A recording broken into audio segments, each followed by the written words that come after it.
Hello there again. In the topic of business level strategy, we covered various types of strategies that a business can pursue to compete in a particular market or industry and thus increase market share and or profit. As we will see today that not every business operates in the same industry condition and stages. Every industry follows a number of phases or stages in its life cycle. Then obviously the question arises if businesses operating in different stages or phases should pursue the same business level strategies. The obvious answer should be no. So in this session, we are going to discuss about different strategies that companies should pursue to strengthen its competitive position in each of those different stages of the industry life cycle. Since each stage in the evolution of its industry raises some interesting challenges for a business, managers must adopt the appropriate strategies to deal with these challenges. So at the end of this session, you will be able to identify the strategies managers can develop to increase profitability in fragmented industries, explore the special problems that exist in embryonic and growth industry, and how companies can develop strategies to effectively compete in those industries, understand competitive dynamics in mature industries, and discuss the strategies managers can develop to increase profitability even when competition is intense.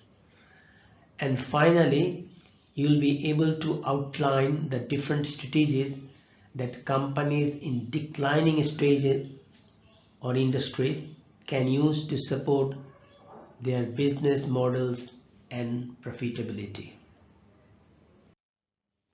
So let's begin our discussion with the strategy in a fragmented industry.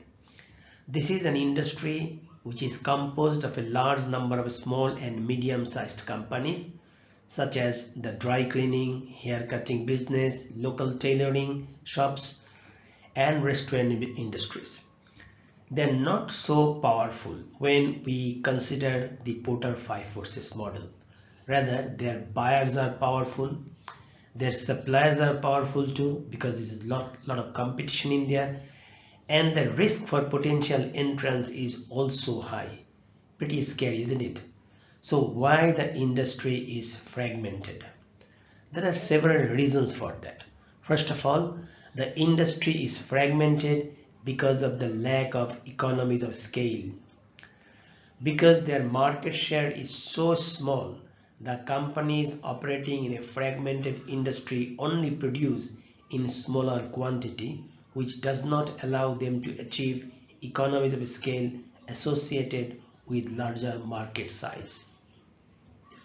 Second, the brand loyalty in this industry may primarily be local. For example, the local bridal boutique shop, local real estate agent. Sometimes customers prefer to deal with these local real estate agents to the nationally established brand, or they prefer to test the food of local restaurants to the standardized offering of chain restaurants, the standardized food supplied by mainstream providers like KFC. It may be difficult for this local real estate agent or restaurant to build brand through differentiation that transcends a particular location or region. And because of the first reason, that is lack of scale of economies, and the second reason, that is lack of national brand loyalty, implies that the industry has low entry barriers, resulting in a steady stream of new entrants that keep coming to this industry and that also keep the industry fragmented for a long period of time. Low barriers to entry allow a constant influx of entrepreneurs in some specialized industries, which also presents risk of the industry being more fragmented. So all kinds of specialized or custom made products, furniture, clothing, hats, boots, houses and so forth fall into this category. Also sometimes we see that certain industries are highly localized because of the high transportation cost. The localized production or supply is the only efficient method which can also contribute to fragmentation. So if you are operating in a fragmented industry, for example, an exclusive boutique shop or a bank targeting to serve local customers like rural bank, for example, what type of business level strategy you should be pursuing? Now, focus strategy works best for a fragmented industry. It could be the focus differentiation or focus cost leadership, but not the broader differentiation and broader cost leadership.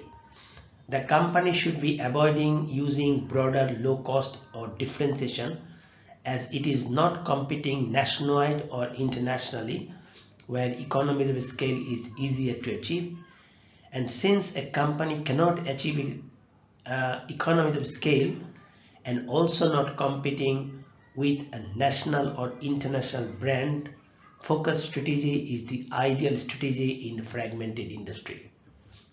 So what we see that companies operating in a fragmented industry cannot achieve cost advantage, rather they have cost disadvantage.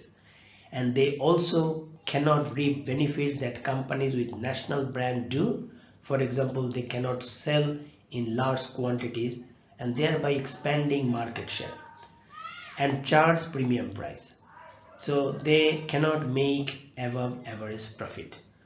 Additionally, these companies may be the target of larger brand currently pursuing broad differentiation or low cost, when the market segment served by the firm using a focus strategy is attractive and worthy of competitive pursuit, and when the differences of the needs between customers in a narrow market segment and the industry-wide market reduces over time. So how companies operating in a fragmented industry can overcome these challenges so they can achieve cost advantage and reap the benefits that are associated with larger companies with a national or international brand. Now there are numerous examples of entrepreneurial organizations that have pursued strategies to create meaningful scale economies and national brands where none previously existed. In this process, they have consolidated industries that were once fragmented, and thereby reaping enormous gains for themselves and their shareholders in this process. For example, the cleaning business was a highly fragmented industry composed of many small mom and pop types enterprise that served local markets. The typical enterprise in those days had a limited selection of products, low inventory, turnover, limited operating hours, and focus on providing personal services to local firms. Now, fragmented industries are wide open market spaces, just waiting for entrepreneurs to transform them through the pursuit of value innovation. A key to understanding this process is to recognize that in each case, the value innovator defines value differently than established companies, and it finds a way to offer value that lowers cost through the creation of scale economies. This could be exemplified with the banking industry, when a few dozens of banks operating in a fragmented industry they can consolidate the industry with only few banks in the industry. When they are able to do so, they will be more powerful compared to their customers and suppliers, enabling them to charge premium price for their service. They will be able to achieve economies of scale for their larger market size, as well as cost savings in many other ways, like for example cutting down the marketing cost when they form a network of business instead of serving as a small independent firm. Mobile telecommunication industry in many developing countries are highly consolidated. You see, like this is how they can charge premium price. They have a bigger market share. If it was fragmented, that would have been more difficult for them to survive in the market. So what are the ways the companies in fragmented industry can consolidate? Number one, there are two strategies. One is chaining, another is franchising. Chaining involves opening additional locations that adhere to the same basic formula that the company owns. By expanding through chaining, a value innovator can quickly build a national brand. Okay, we can see the chain store like Shopno in here, Meena Bazaar, many supermarket. That is how they created chain stores and now they have increased their market share by opening their stores in every locations. At the same time, by rapidly opening locations and by knitting those locations together through good information system, IT has a big role to play in here. The value innovator can start to realize many of the cost advantages that come from large size. For example, sharing of the advertisement or promotion cost of these different chains, cost savings through bulk buying, and so on. So that when we have 10 chain stores, instead of just buying for one, now we can buy the raw materials or the inventories for these 10 stores, and we can gain quantity discount for that. So that is how cost can goes down. McDonald's, health clubs, law firms, accounting firms have pursued chaining retail store have pursued chaining strategy to expand their size through establishing a network of linked merchandising outlet to obtain the advantage of a cost leadership or differentiation strategy. So when they join together, all the McDonald's or all the restaurants that were serving in small area, now they are able to build a national chain. And similarly, the accounting firms or law firms expand nationally through chaining. This network operating allows bulk purchasing, economies of scaling, joint advertising, and increased ability to serve customer. This is how many restaurant chains, discount store chains, and supermarket chains consolidate and become more powerful and able to create value via reducing cost and increasing perceived value, leading to increasing or increased premium price.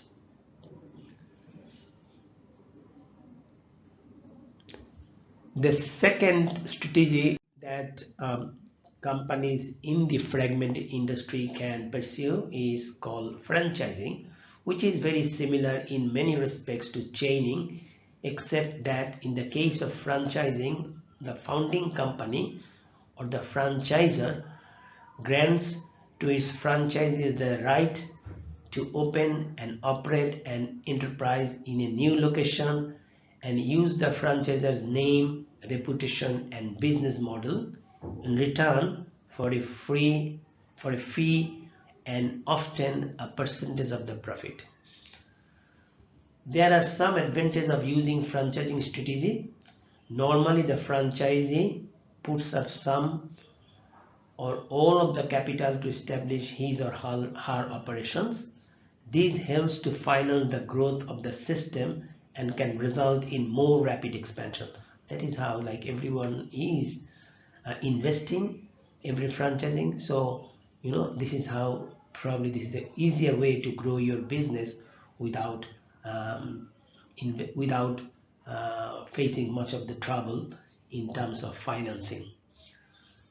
Second, because the franchisees often invest capital, they have a strong incentive to make sure that their operations are run efficiently. So they will try to control the cost as well as effectively so that they can maintain the quality, for example. For the same reason, franchisees also have an incentive to improve the efficiency and effectiveness of their operations by developing new offerings and or new process. So by developing new product or maybe new menus in case of for fast food restaurants or restaurants, and that is how they can improve the efficiency and effectiveness of their operations.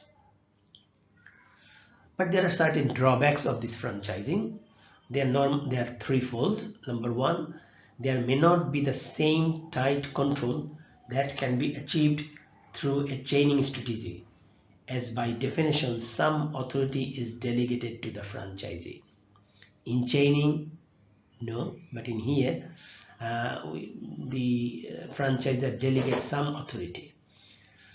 In a franchising system, the franchisees capture some of the economic profit from a successful operation. In chaining, it all follows to the company. So it all goes to the head office probably. If they have one head office, of course they have a headquarter, it goes there. But for the franchisee, if the profit is there, high or low, it is retained by the franchisee. Franchisee which are small, of course, after deducting the royalty or fees.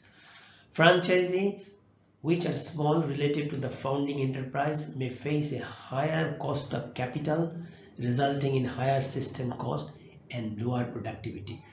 So the McDonald's founder, if he can go to a bank, the bank will definitely try to serve him and will offer low cost of interest or low cost of capital. Interest rate will be lower for him compared to like someone, Mr. XYZ. If the person who tries to open a small franchisee in his own location, because a small individual entrepreneur, he may not get this kind of advantages from the bank because he doesn't have enough capital or resources or asset. So the cost of capital for this individual entrepreneur could be very high. Given these various pros and cons, the choice between chaining and franchising depends on manager's evaluation as to the best strategy given the circumstances facing the founding enterprise. Starbucks, for example, decided to expand via chaining rather than franchising strategy, as the company believed that chaining would give them necessary control over customer service in each store. Another way of consolidating a fragmented industry is to merge with or acquire competitors, and thereby combining them into a single large enterprise that is able to realize scale economies and build a more compelling national or global brand. Facebook, for example, has acquired many of its actual and potential competitors. Until August 2020, Facebook acquired 82 companies, including Instagram for a price of US $1 billion and WhatsApp for a price of US $19 billion. Although theoretically sounds great, mergers and acquisition rarely produce greater outcome. Instead, research evidence suggests that merger and acquisition dissipates companies' value. They do not really create any value. This occurs because some companies pay too much for the company that they are acquiring. Others find the company not as efficient as they thought it would be prior to the acquisition, and others find it challenging to realize the benefits of acquisition due to a clash between the culture of the acquiring and the acquired firms. The tendency of the acquiring company to dominate the acquired company also creates barriers for the acquired company to perform adequately. And finally, mergers are good for managers but not for the company that significantly. Why? Because through mergers, managers can build their empire where they are able to use more power, or they are able to exercise more power, earn more salary and perks, which often are found as their primary motivation of mergers and acquisition. But it does not create any value for the shareholders. Managers are busy with the power politics, and entrepreneurship is lost in this process. Now let's move to the type of business strategies a company should pursue in different stages of the industry life cycle. As we know that the industry passes through a different number of stages, starting with embryonic, followed by growth, maturity and declining. So what kind of strategies we should be pursuing in embryonic and growth industries? An embryonic industry is one that is just beginning to develop. This frequently happens through technological innovation, such as in the PC industry. Whereas a growth industry is one in which first-time demand is rapidly expanding as many new customers enter the market. Choosing the right strategies needed to succeed in such industry poses special challenges because new groups of customers with different kinds of needs start to enter the market. And the competitive forces like bargaining power of buyer, bargaining power of seller, intensity of rivalry, all these forces vary in embryonic and growth stages over time.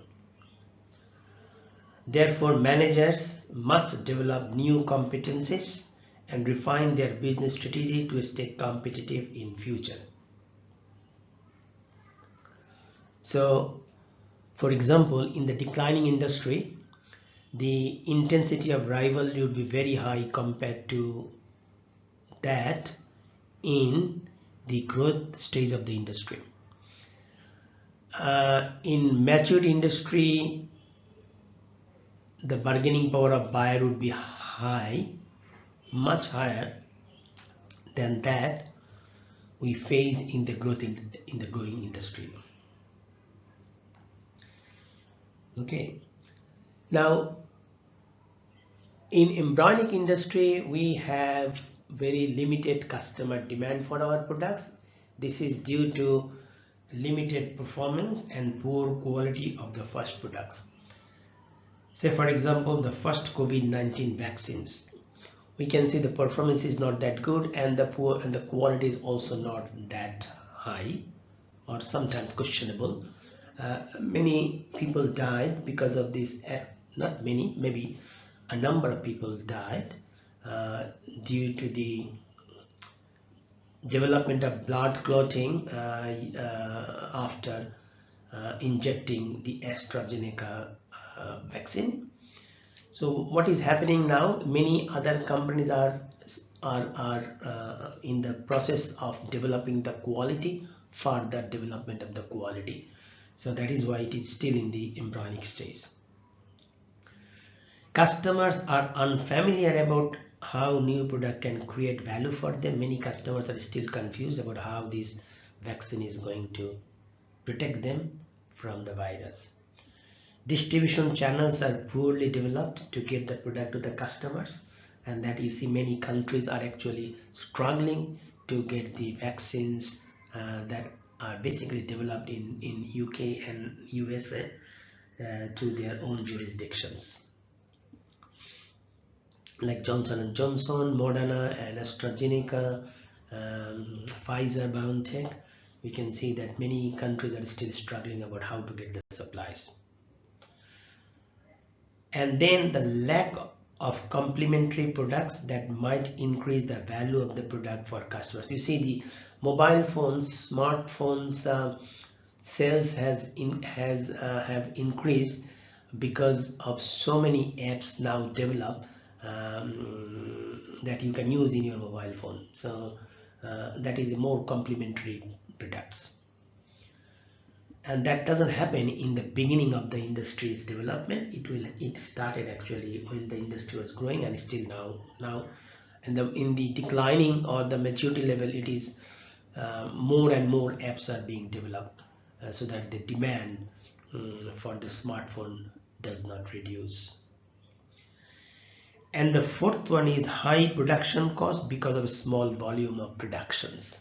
Of course, we are producing in small quantity in embryonic stage because we are not really sure whether this product is going to be bought or going to be accepted by the customers in larger quantities. Now, an industry moves from an embryonic stage to the growth stage when a mass market starts to develop for its product. So what is a mass market? A mass market is one in which large number of customers enter the market. Mass markets start to emerge when three things happen. Number one, ongoing technological progress makes a product easier to use and increases its value for the average customer. And that is exactly what happened with the COVID-19 vaccines. There are a lot of progress or advancement has been made already, and now people are getting the vaccine easily, and also people are now convinced that it has a value for this vaccine, has a value for average customer. At least it can give you some level of protection against these various variants of the COVID-19 virus. Second one is complementary products are developed that also increase the value. For example, smartphones demand increased when more apps were developed. And number three, companies in the industry work to find ways to reduce the cost of producing the new products so they can lower their price and stimulate high demand. This exactly happened when the demand for smartphone started increasing. Then they basically outsource their production functions or assembly functions to the countries where it is cheaper to assemble, and that because of the low price actually stimulated many buyers to buy the product. And when many buyers are buying the product, that means you produce also in large quantity. This is exactly how we achieve economies of scale. Now,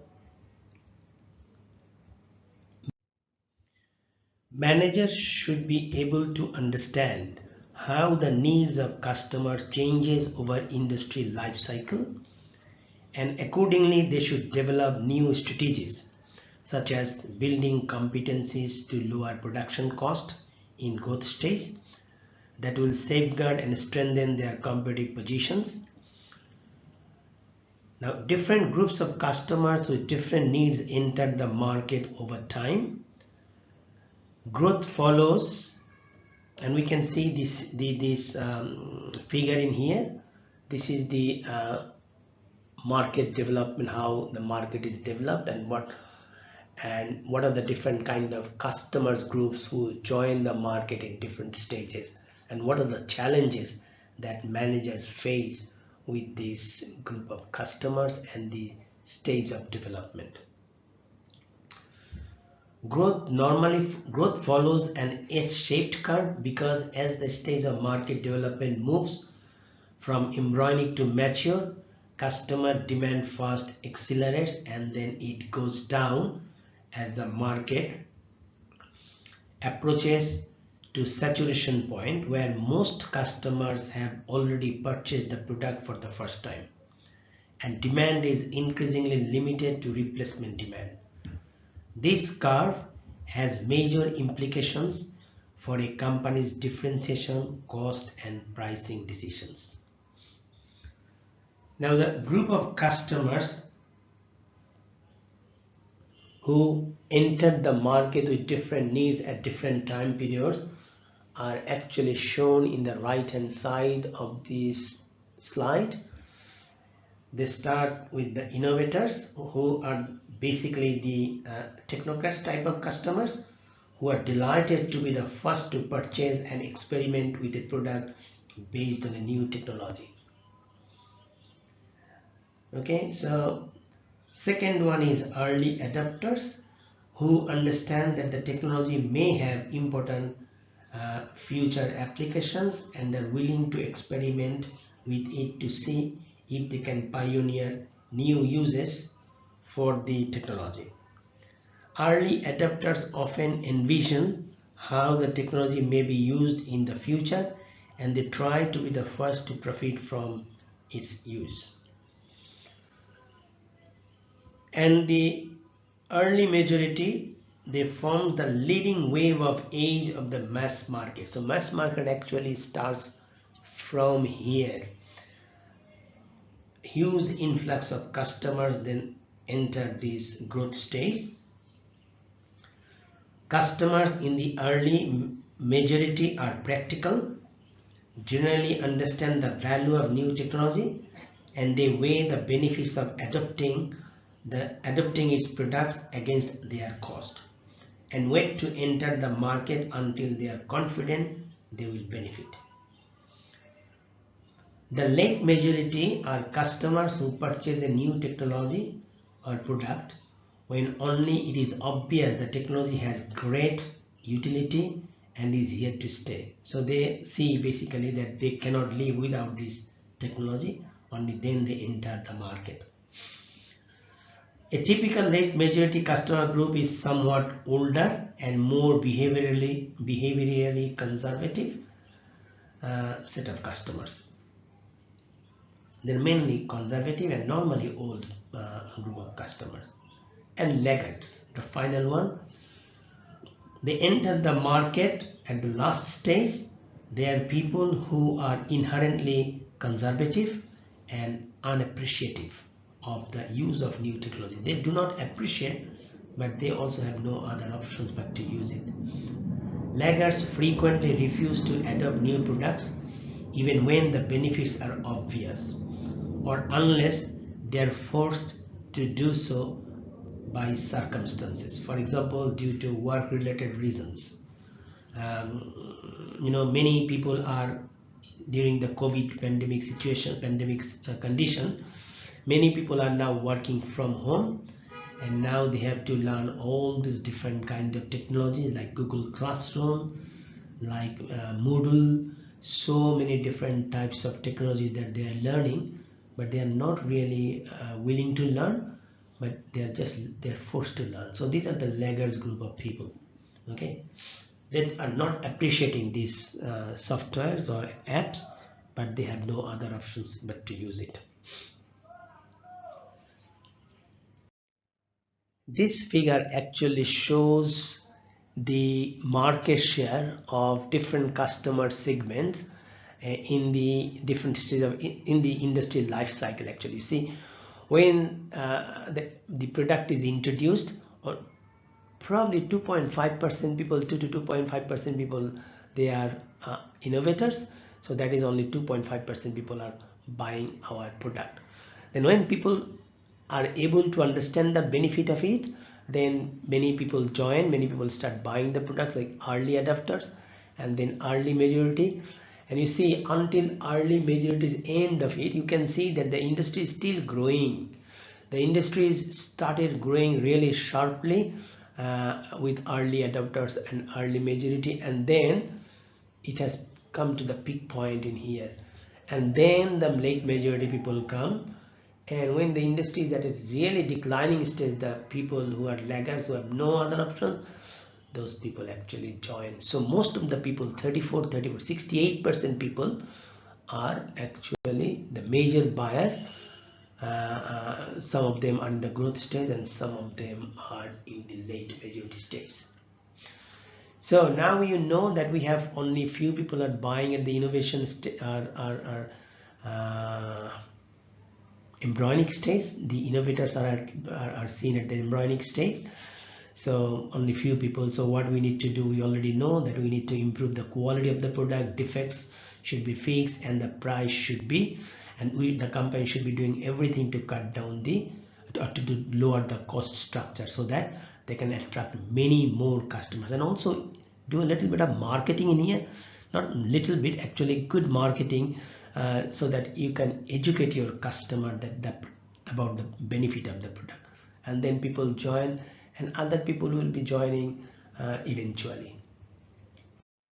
So what are the strategic implications? How do we cross this chasm between the early adopters and innovators and the early majority consumers? Now what we see that many pioneering companies are often unable to create a business model that allows them to be successful over time and remain as market leader, because innovators and early adopters have distinctively different customer needs from the early majority.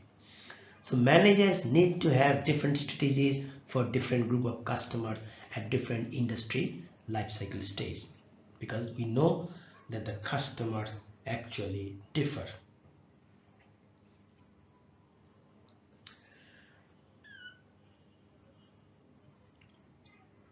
Now, new strategies are often required to strengthen a company's business model as a market develops over the time for the following reasons.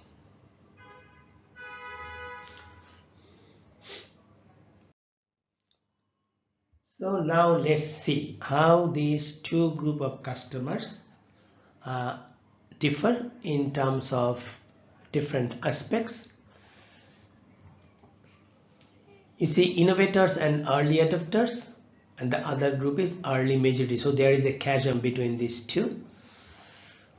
Now, innovators and early adopters, they are technologically sophisticated and willing to tolerate the limitation of the product. But the early majority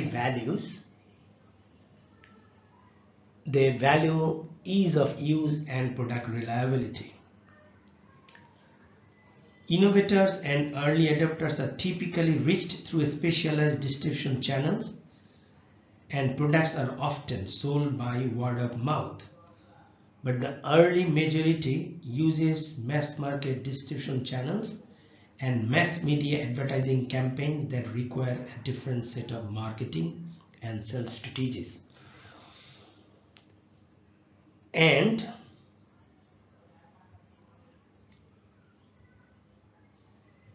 innovators and early majorities are relatively few in number and are not price sensitive. So companies serving them typically pursue a focused model, produce small quantities of a product, and they charge premium price. To serve the rapidly growing mass market, large-scale mass production may be critical to ensure that high-quality product can be reliably produced at a lower price point. Now, the spread of new technologies is often a social process in which market customers typically will not adopt a product until they see it widely in use. Until enough people have adopted the product, the mass market will be reluctant to adopt it. So early majority or late majority, they will only probably start buying the product only when they see that many other people are also buying it. It has a kind of a viral kind of effect. So when we see that other people are also using smartphone, we also switch to the smartphone instead of the very traditional phone. Early majority will also not buy the product if they see that the product is very expensive, product has no value, no benefit to use, and it is not reliable. So this here production function has an important role to play in here, how they can enhance the value, the reliability and functionality, all those kind of things. And also they will not buy until they see mass media campaign and mass distribution. So this is why you see smartphone these days, you can buy it from the app stores or Samsung store, but you can also access it through your mobile phone companies. Okay, other distribution channel, these days you also buy it online. So mass distribution, and now that attracted many people who belong to the early majority and late majority stage.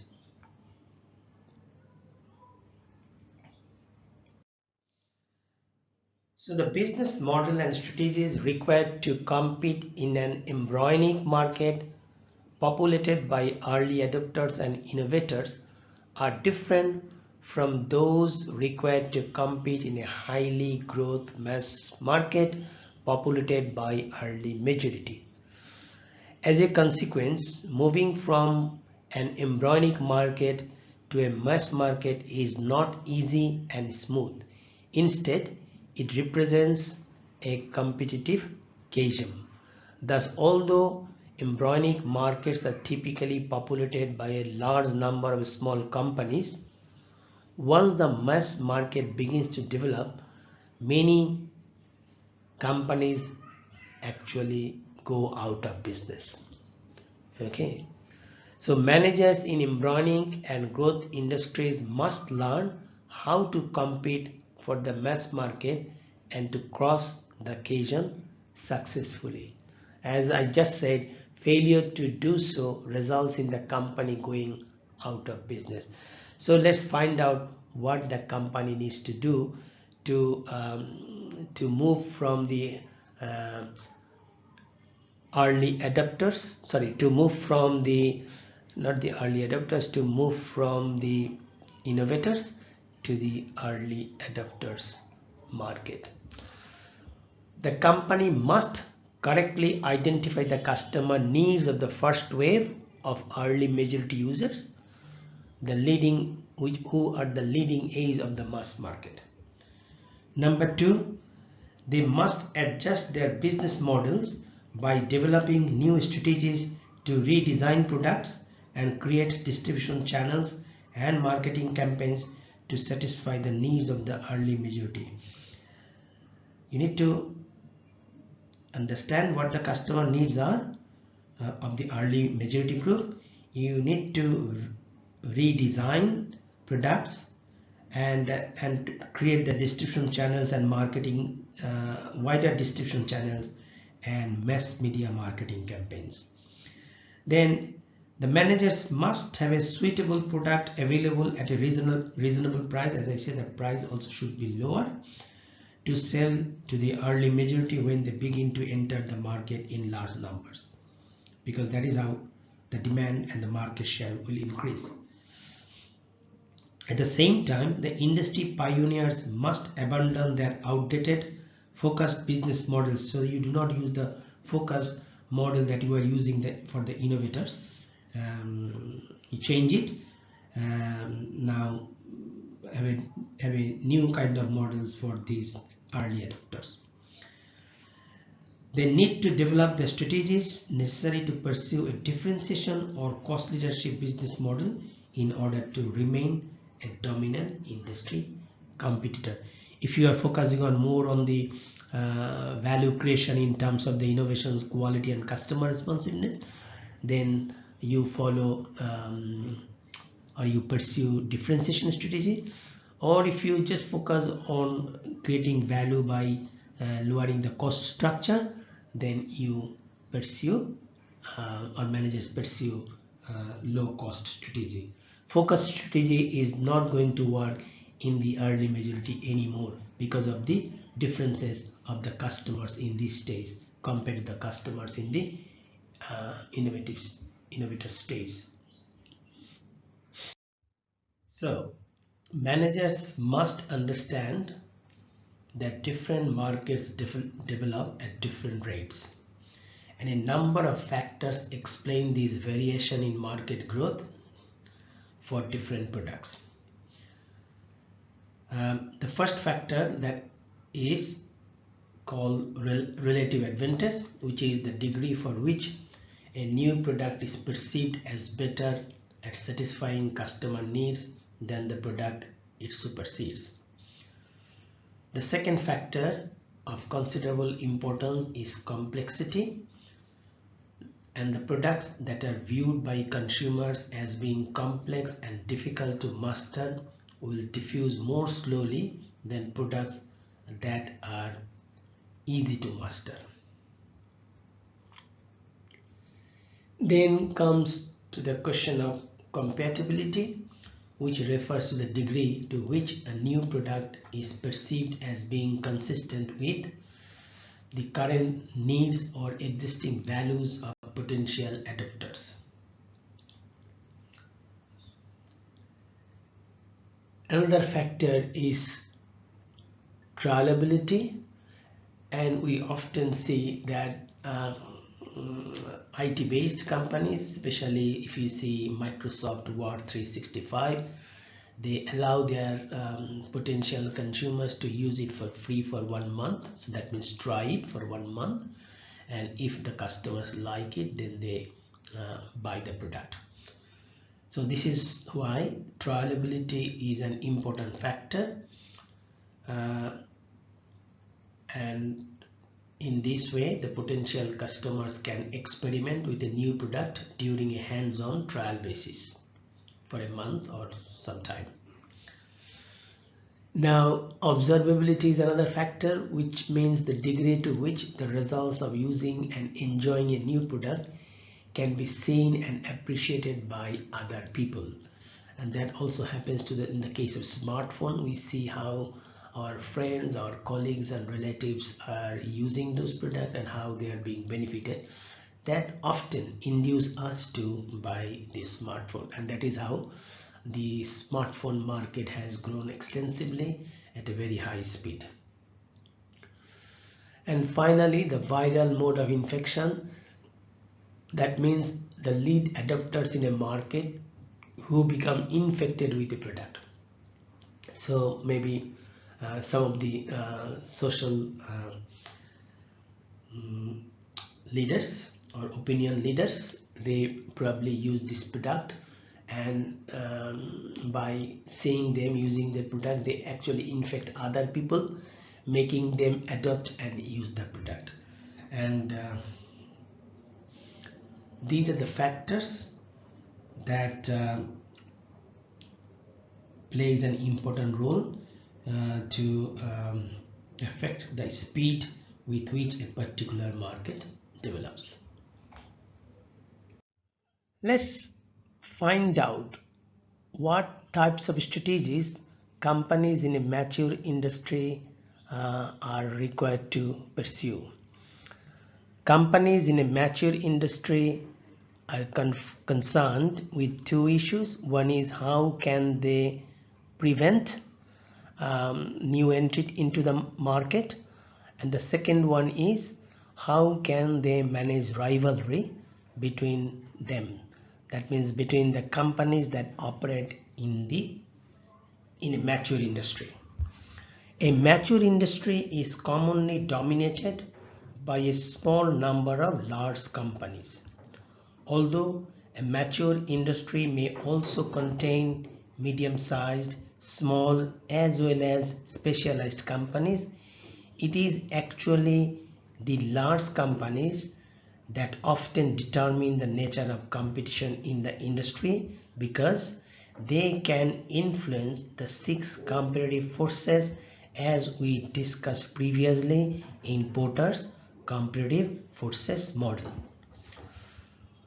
While in a mature industry, some large firms may have already established their brands and they continue enjoying scale economies, but these conditions may not be sufficient to deter new entry into the mature industry. In these circumstances, companies can pursue other strategies to make new entry less likely.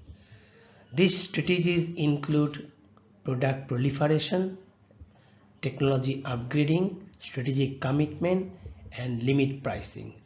Let's discuss these strategies in a bit detail. Product proliferation. In a mature industry, a potential entrant tries to enter the industry by looking for market segments or niches that are poorly served or not served at all by the incumbent companies. Following their entry, what new entrants tend to do? They tend to gain experience, scale, and establish brand in their segment, and eventually progressively moving up market. So how can incumbent companies preempt such new entry? Incumbent companies need to pursue a product proliferation strategy by which they make sure that every niche or segment in the marketplace is served or well served and leaving no segment of the market unserved. So a new entrant utilize the opportunity, enter the industry to serve the unserved segment.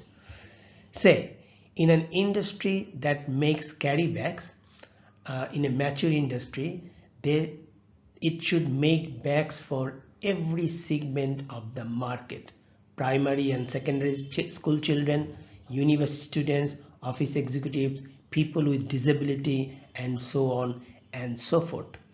Because it gives new entrants little opportunity to find an unoccupied or unserved niche in an industry, a product proliferation strategy can effectively deter entry of potential entrants. Second one is technology upgrading.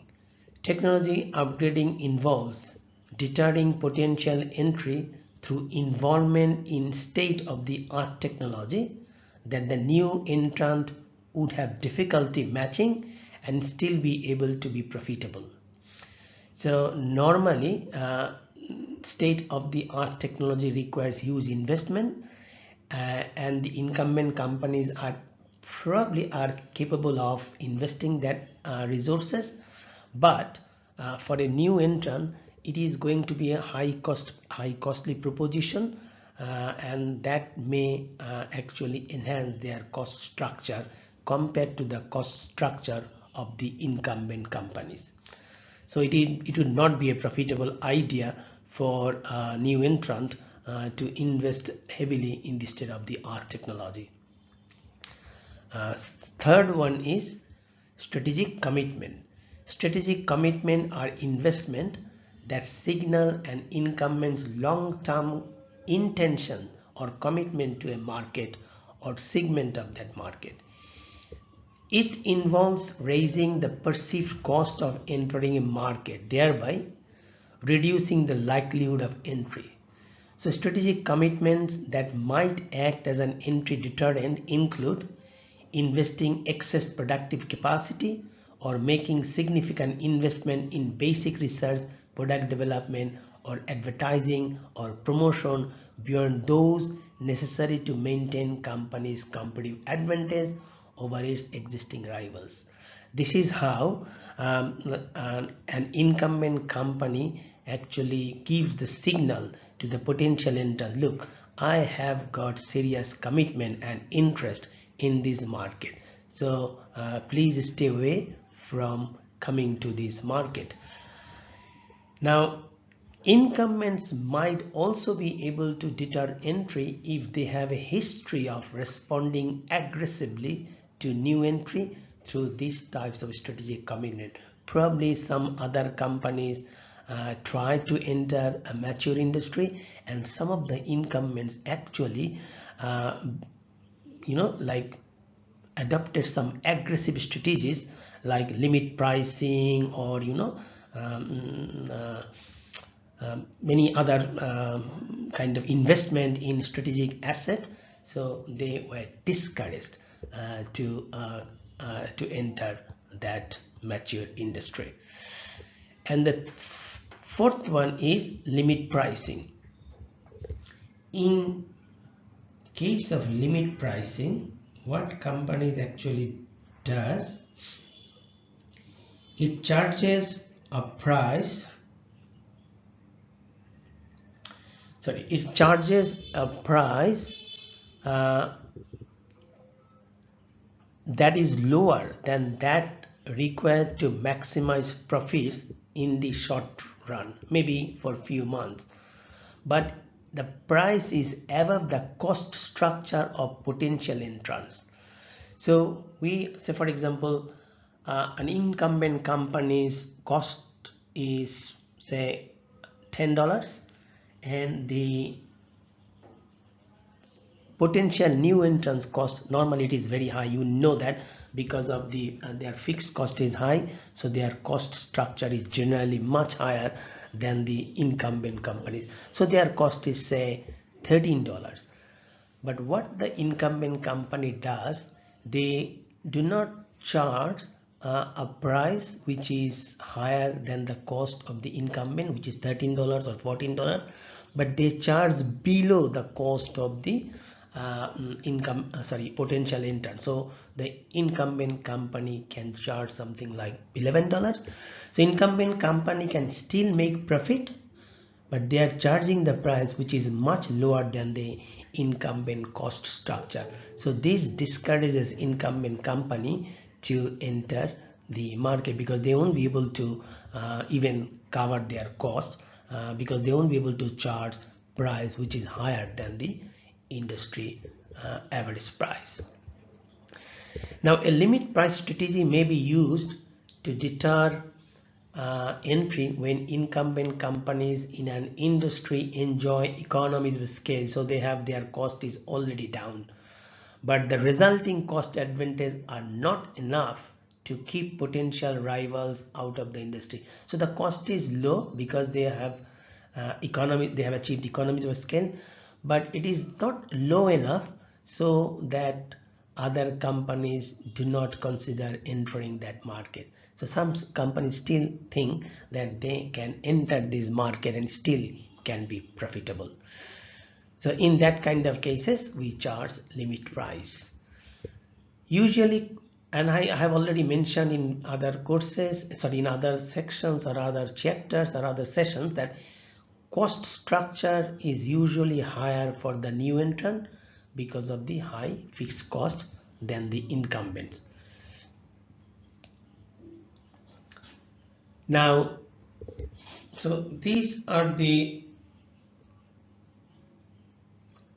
strategies that we can pursue, or the companies which are operating in a mature industry can pursue in order to prevent new entry into the industry. Now, in order to manage rivalry between them, a company can also pursue several strategies. They are called price signaling, price leadership, non-price competition, and capacity control.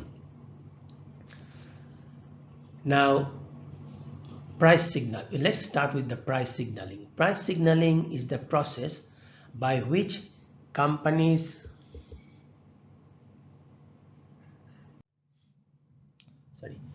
Price signaling is the process by which companies increase or decrease product price to convey their intention to other companies and influence the way other companies price their products.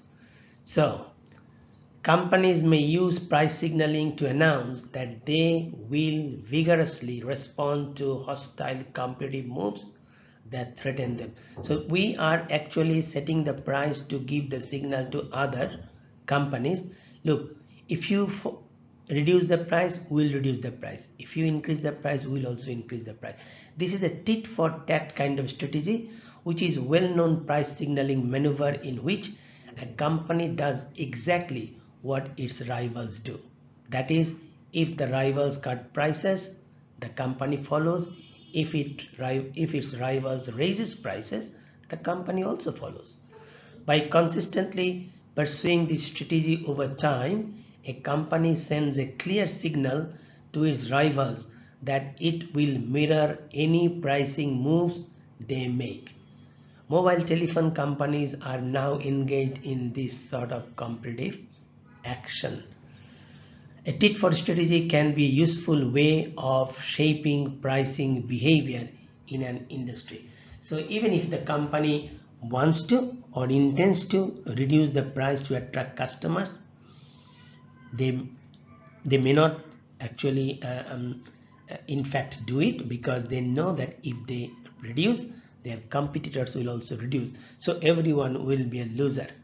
Okay, and if they also increase, we also increase, or their competitors also increase.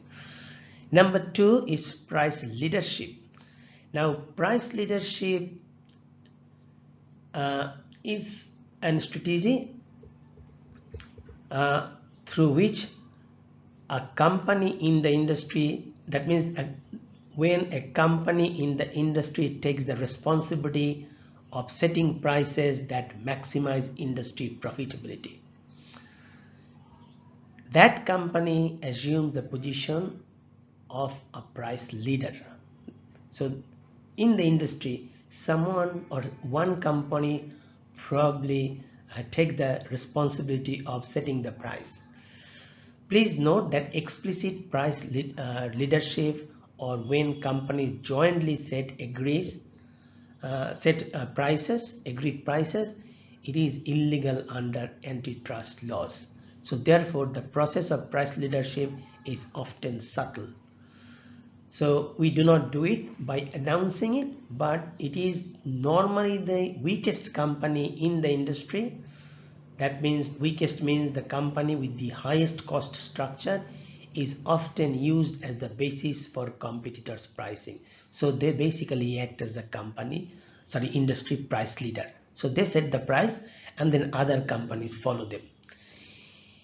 In the past, in automobile industry, American car companies set the price of the car, which was then followed by the Japanese companies, and they were happy because they were able to make higher profits due to their low cost structure than the US car companies.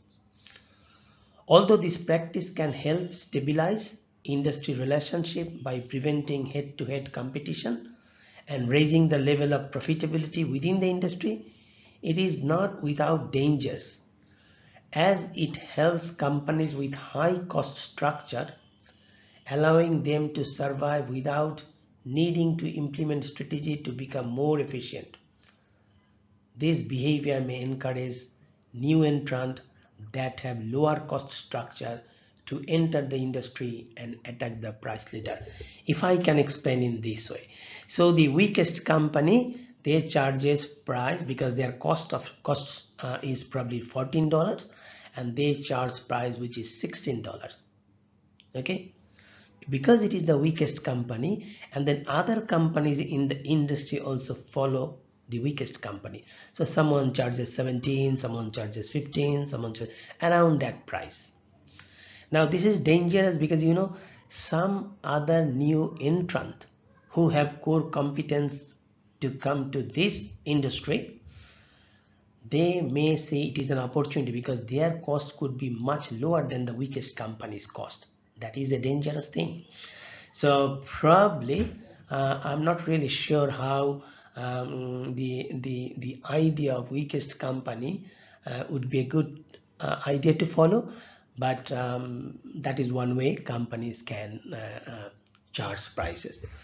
Another way companies can use, rather, instead of the weakest company, if the leading or the strongest company can charge, then again there will be a lot of course there will be a lot of price competition within the industry, and that's why it is the weakest company that starts charging the price or setting the price. Now, non-price competition. The use of strategies to try to prevent costly price cutting and price war does not preclude non-price competition, that is via product differentiation. So this is we are not cutting down the cost, but we are making our product more differentiated so that we can attract more customers. no competition, right?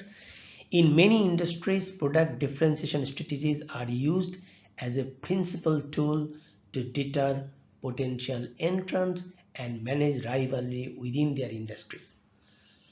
Product and market segment dimensions are used to identify four non-price competitive strategies. The first one is market competition, market penetration. When a company concentrates on expanding market share in its existing product markets, it is engaging a strategy of market penetration. We can see the picture in the following slide. Colgate, for example, may convince its existing customer to brush their tooth after every meal, thereby selling more to the existing customer who are already familiar to the Colgate quality and Colgate brand, and the company is also more knowledgeable about the customer's need and preferences. So this is a less risky option. The strategy uses aggressive advertising. The strategy also uses aggressive advertising to promote and build product differentiation. By doing so, they may attract their rivals' customers too, which lead to a higher market share. In some mature industries, for example, soap and detergent and disposable diapers, a market penetration strategy becomes a long-term strategy. Second one is product development. Product development involves consistently creating new or improved products to replace existing ones. Product development is critical for maintaining product differentiation and building market share. Refining and improving product is a crucial strategy companies use to fine-tune and improve their business model in a mature industry. But this kind of competition can be vicious as a price war because it is expensive and can dramatically increase companies' cost structure. We already know that product differentiation, any differentiation, it could be more expensive, more costly. So when it is more costly, it can actually, it will probably be difficult for the costly companies to survive in the mature industry. Then the market development. Market development seeks new market segments for a company's product. A company pursuing this strategy wants to capitalize on the brand name it has developed in the market segment by locating new market segment in which to compete. So you have already established a brand name, now you want to utilize it and then explore new markets because you have a strong brand. Say Australian brands could be used to develop markets for coal and agriculture based products in many developing countries. And the final one is product proliferation. This is the strategy that generally means that large companies in an industry all have a product in each market segment. That means we have products, every large companies have a product in each of the market segments or niche. Product proliferation thus allows the development of stable industry competition based on product differentiation, not price. So we have different kind of product and different product will have different prices. So we are not really selling any standard product. That is non-price competition based on the development of new products. As we have seen previously, that product proliferation also can be used to deter potential entrants in mature industry. Capacity control. Excess capacity arises when companies collectively produce too much output, meaning the market demand exceeds the industry supply. In order to dispose of this excess supply, companies start cutting prices. When one company cuts prices, Other companies quickly do the same because they fear that the price cutter will be able to sell its entire inventory while they will be left with unwanted goods. The result is a developing price war. To prevent the accumulation of costly excess capacity, companies must devise strategy that let them control or at least benefit from capacity expansion program. Now, there are certain factors that causes excess capacity. Firstly, the problem of excess overcapacity often derives from technological developments. Because new technology can produce more than the old technology. Number two is overcapacity may also be caused by competitive factors within an industry. When too many companies enter into an industry, such overcapacity results in. Economic recession also causes global overcapacity. The 2008 economic recession caused global overcapacity and prices of many items plunged. High growth and demand in an industry also trigger rapid expansion of capacity. So when the industry is growing, we see that the excess capacity also results in, because every company tries to produce as much as they can to satisfy the increased demand. Now, companies have two strategic choices when we have this excess capacity. Number one, each company must try to preempt its rivals and seize the initiative. To preempt rival, a company forecasts a large increase in demand in the product market and then move rapidly to establish large-scale operations that will be able to satisfy the predicted demand. This strategy is, however, risky because it involves investing resources before the extent and profitability of the future market is unclear. Second is, companies must collectively find indirect means of coordinating with each other so that they are all aware of mutual effects of their actions.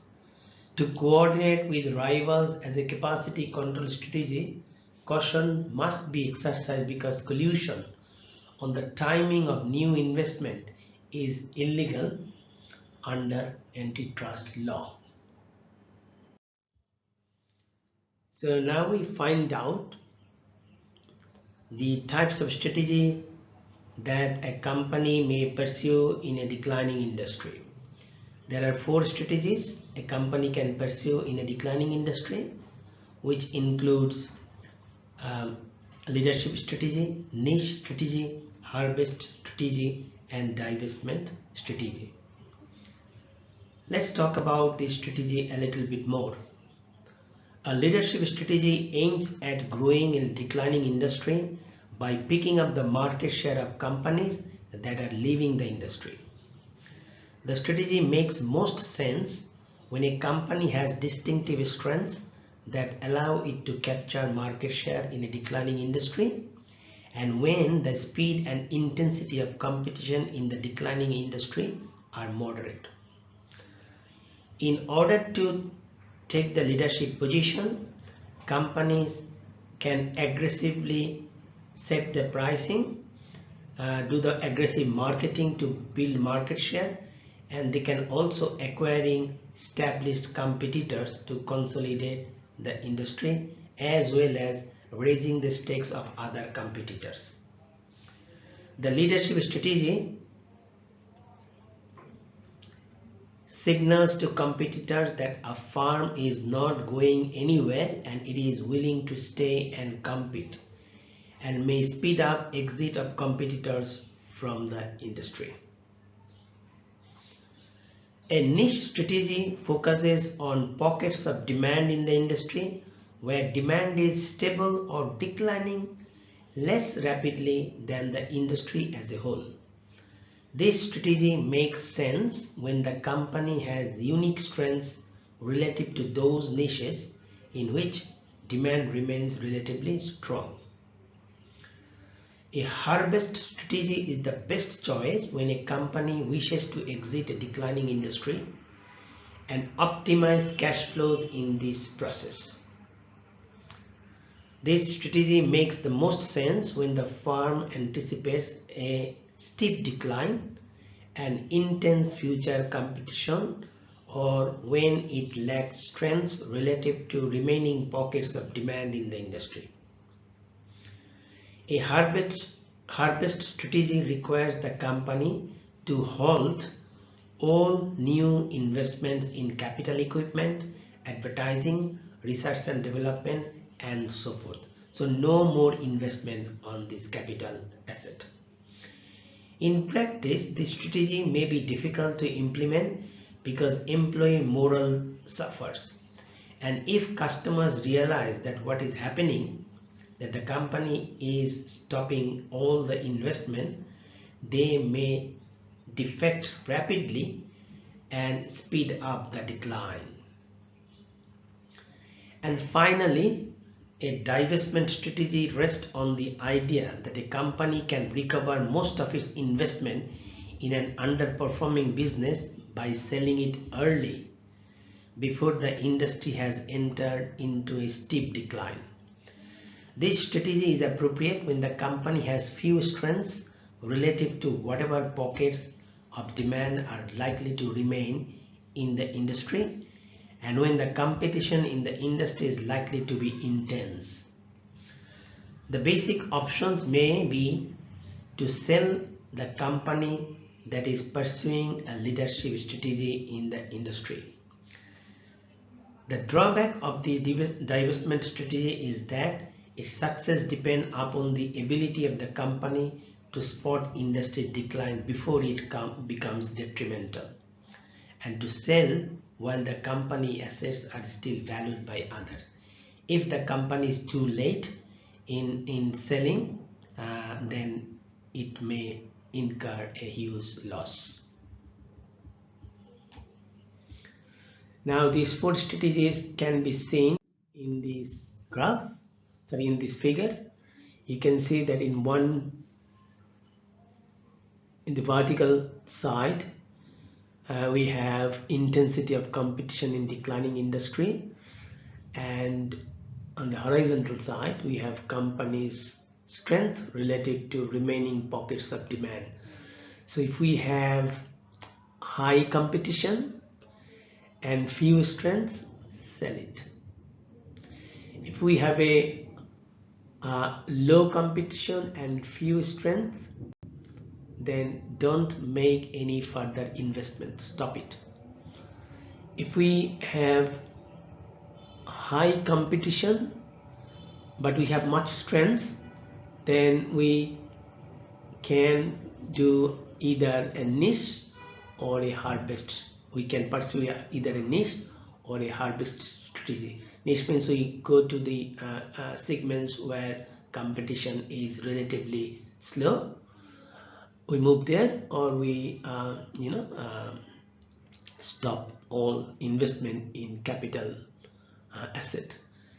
And finally, if we have low competition in the industry but we have more strengths, okay, in that kind of case we take the leadership strategy. That means we give the signal to other competitors that we are going to stay, we are not going anywhere, because we have strengths, we can expand our market share.